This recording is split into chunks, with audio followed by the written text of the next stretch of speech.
The live TV, सच सबसे आगे। नमस्कार, द लाइव टीवी आप देख रहे हैं, आपके साथ मैं हूं आदित्य कुमार। ईरान ने अब अमेरिका को बताना शुरू कर दिया है कि जो तुम गाजा पट्टी पर कर रहे हो वो ठीक नहीं है। इसके परिणाम बहुत घातक होंगे और एक बार नहीं, अब कई बार ये समझाने और बताने की कोशिश ईरान की तरफ से की जा चुकी है। अमेरिकी बेस पर हमला इस बात का सीधा प्रमाण है कि अब ईरान भी इस युद्ध में कूद रहा है और अब ये युद्ध जो अभी सिर्फ हमास और इजराइल के बीच चल रहा था, फिलिस्तीन और इजराइल के बीच चल रहा था, हिजबुल्लाह भी उसमें आ चुका है। हुती तो पहले से ही उसमें इन्वॉल्व था और अब ईरान के भी आने की साफ खबरें सामने आ रही हैं और ईरान ने जिस तरीके से अमेरिकी बेस पर हमला किया उसका यह सबसे सटीक प्रमाण है। इराक में अमेरिकी एयरबेस पर यह हमले हुए हैं। ईरान ने दागी बैलिस्टिक मिसाइलें, कई सैनिक घायल बताए जा रहे हैं। ईरान ने इराक में अमेरिकी एयरबेस पर हमला किया है। ईरान समर्थित संगठनों ने वाशिंगटन के अल असद एयरबेस को निशाना बनाया। एयरबेस पर कई रॉकेट और बैलिस्टिक मिसाइलें दागी गई हैं। यूएस सेंट्रल कमांड ने बताया कि पश्चिमी इराक में ईरान समर्थित संगठन के इस हमले में कई अमेरिकी सैनिक घायल हुए हैं। यूएस सेंट्रल कमांड के मुताबिक अमेरिकी एयरबेस पर यह हमला 20 जनवरी को स्थानीय समय के अनुसार शाम 6:30 पर हुआ। अधिकांश मिसाइलों को बेस की एयर डिफेंस सिस्टम द्वारा रोक दिया गया, जबकि अन्य ने बेस पर खतरनाक प्रभाव भी डाला। इस हमले में कितना नुकसान हुआ इसका आकलन फिलहाल नहीं किया जा रहा है। यूएस सेंट्रल कमांड की तरफ से एक एक्सपर्ट पोस्ट भी किया गया है, वो भी मैं आपको बताता हूं क्या कुछ आखिरकार इस पोस्ट में कहा गया है, इसको भी जरा आप समझ लीजिए।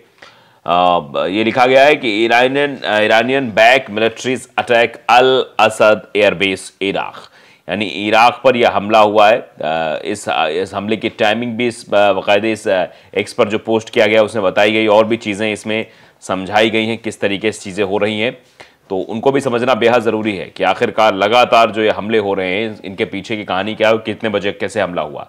लगभग शाम 6:30 बजे बगदाद के समय 20 जनवरी पश्चिमी इराक में अल असद एयरबेस को निशाना बनाते हुए ईरानी समर्थित संगठन द्वारा कई बैलिस्टिक मिसाइलें और रॉकेट लॉन्च किए गए। अधिकांश मिसाइलों को बेस की वायु रक्षा प्रणालियों द्वारा रोक दिया गया, जबकि अन्य ने बेस पर प्रभाव डाला।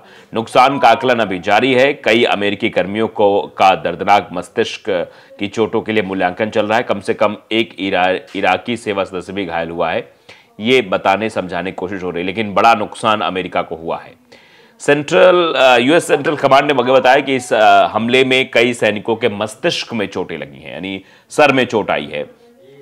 वहीं इस हमले में एक इराकी सेवा सदस्य घायल हुआ है। यूएस सेंट्रल कमांड ने यह भी कहा कि इससे पहले अमेरिका ने शनिवार को हुती विद्रोहियों पर बड़ा हमला किया था। अमेरिका सेना ने लाल सागर में हुती विद्रोहियों के 3 एंटी शिप मिसाइलों को नष्ट कर दिया था। अमेरिका सेना ने बताया कि हुती मिसाइल क्षेत्र में व्यापारिक जहाजों और अमेरिकी नौसेना के जहाजों के लिए खतरा था, इसलिए आत्मरक्षा में उस मिसाइल पर हमला किया गया और उसे नष्ट किया गया।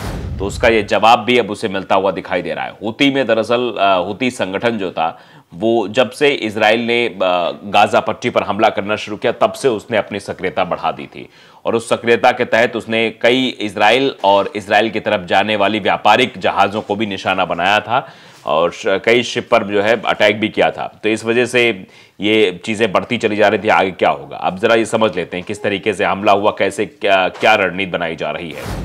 अब देखिए, दैनिक भास्कर ने भी खबर लिखी कि इराक में शनिवार को अमेरिकी फौज पर बैलिस्टिक मिसाइलों से हमला हुआ। इसमें कई अमेरिकी सैनिक घायल हुए हैं। अमेरिका की सेंट्रल कमांड ने इस हमले के पीछे ईरान के समर्थित गुट को बताया है।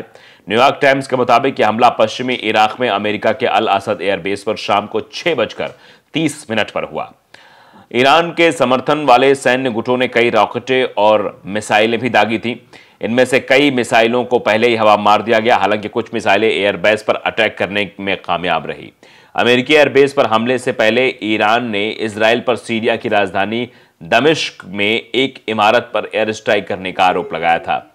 ईरानी मीडिया IRNA के मुताबिक इसमें कम से कम 5 लोगों की मौत हुई थी। मरने वालों में ईरान के 4 मिलिट्री एडवाइजर और सीरिया में ईरानी सेना का चीफ इंटेलिजेंस ऑफिसर भी था। इसके बाद ईरान ने बदला लेने की धमकी दी थी। न्यूयॉर्क टाइम्स के मुताबिक इजराइल हमास जंग अब मिडिल ईस्ट में फैलने लगी है।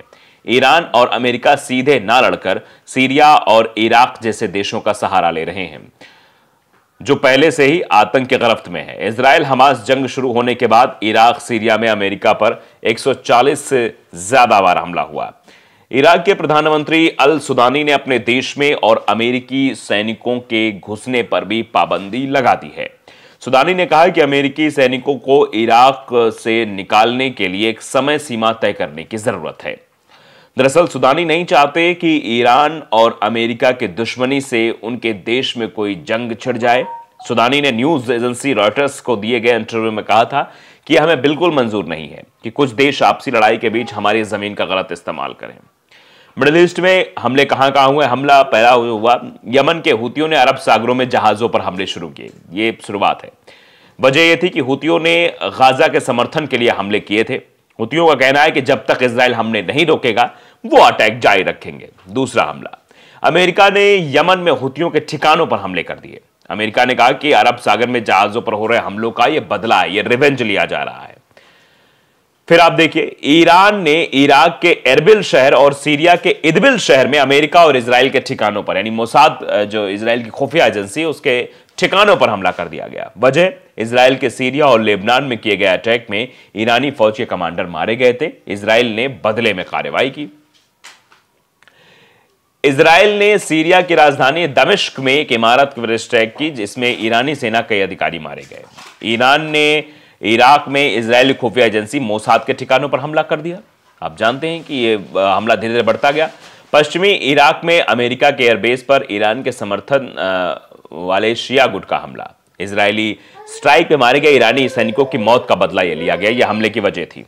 तो ये जो वजह थी वो इजरायली स्ट्राइक में मारे गए ईरानी सैनिकों की मौत का बदला लिया गया।